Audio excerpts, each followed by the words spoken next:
নমস্কাৰ বন্ধু বান্ধৱীসকল, স্বাগতম জনাইছোঁ আপোনালোক সকলোকে পুনৰ অন্য এটি ভিডিঅ'লৈ।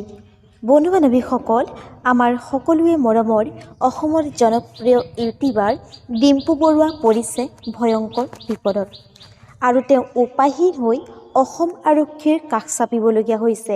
বন্ধু বান্ধৱীসকল, অসমৰ জনপ্ৰিয় ইউটিউবাৰ ডিম্পু বৰুৱা কি বিপদত পৰিছে আৰু তেওঁ কিয়নো অসম আৰক্ষীৰ কাষ চাপিবলগীয়া হ'ল, এই সকলোখিনি জনাম, গতিকে ভিডিঅ'টো শেষলৈকে চাই থাকিব।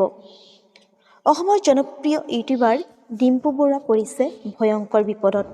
উপায়হীন হৈ জনপ্ৰিয় ইউটিউবাৰজন অসম আৰক্ষীৰ কাষ চাপিছে।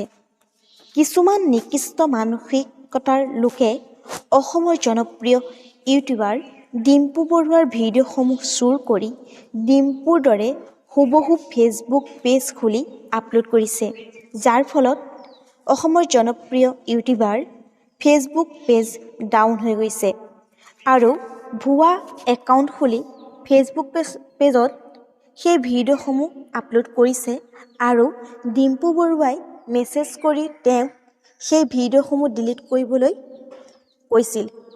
তথাপিও তেওঁ সেই ভিডিঅ'সমূহ ডিলিট নকৰিলে। সেয়েহে ডিম্পু বৰুৱাই অসম আৰক্ষীৰ কাষ চাপিবলগীয়া হৈছে।